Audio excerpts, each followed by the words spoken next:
Hello everyone, welcome back to my channel. Today's cue card is describe a thing you can't live without. आपने एक चीज़ के बारे में बताना है जिसके बिना आप नहीं रह सकते. नॉट अ मोबाइल और कंप्यूटर. आप इसमें अपने मोबाइल फ़ोन और कंप्यूटर के बारे में नहीं कर सकते एक्सप्लेन. आपको इनसे अलग कोई चीज़ बतानी है. Okay. Cues are what it is, क्या है वो चीज़. How long have you had it for, आप कितने टाइम से ये आपके पास है.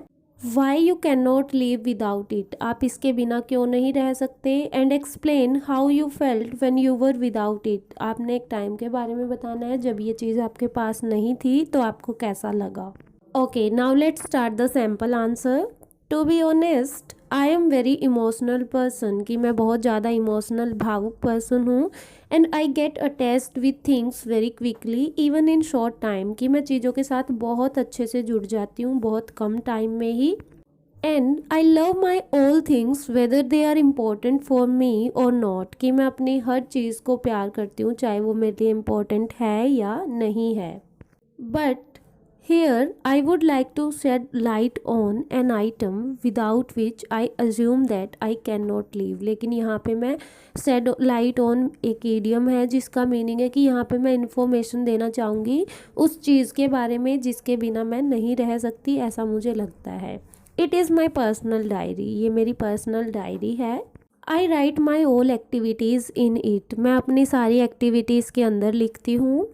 Actually I started writing it couple of years ago, कि ये लिखनी मैंने स्टार्ट की थी 2 साल पहले. When I gave exam of my 10th class, जब मैंने अपनी 10th क्लास के एग्ज़ाम दिए. Although I did lots of efforts at the time but even after so much hard work I got failed, कि उस टाइम पे मैंने बहुत ज़्यादा हार्ड वर्क तो किया लेकिन उसके बाद भी मैं फेल हो गई. And my guardians कॉल्डेड me and they did not listen me, कि मेरे जो गार्डियन मीन्स पेरेंट्स ने मुझे बहुत डांटा और उन्होंने मुझे सुना भी नहीं कि मेरी कोई गलती नहीं थी. I felt down in the dumps at that time. Down in the dumps is an idiom जिसका मीनिंग है कि बहुत ज़्यादा सैड हो जाना. उस टाइम पे मैं बहुत सैड फील कर रही थी. And I wrote all my feelings in the diary, और मैंने अपनी डायरी में सारी फीलिंग्स लिखी उस टाइम पे. एंड सिंस दैट टाइम, और उस टाइम से I have been writing everything about me in this diary, और उसी टाइम से मैं लिख रही हूँ अपने बारे में सब कुछ इस डायरी के अंदर. And now I feel like that this is my best companion with home I can share every thing, कि अब मुझे लगता है कि ये मेरी बेस्ट फ्रेंड बेस्ट कंपेनियन बन गई है जिसके साथ मैं हर चीज़ शेयर कर सकती हूँ.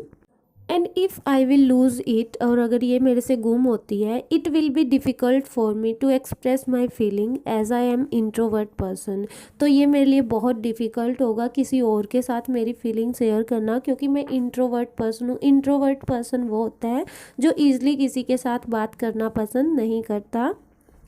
And cannot make friends easily, और मैं ईजली फ्रेंड नहीं बना सकती. Moreover I vividly remember that once I was with my grandmother at her home and I forgot to bring it with me, और मुझे अच्छे से याद है, विविडली मीन्स क्लियरली, कि मुझे अच्छे से याद है कि एक बार मैं अपनी ग्रैंड मदर के साथ उनके मायके गई हुई थी और वहाँ पे मैं इस डायरी को लेके जाना भूल गई.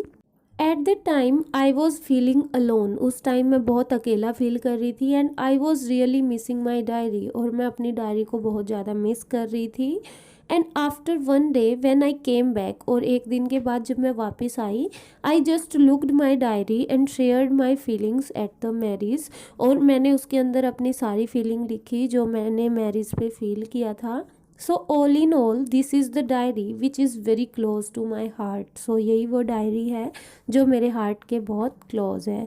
Okay, so this is the Q card guys. Thanks for watching.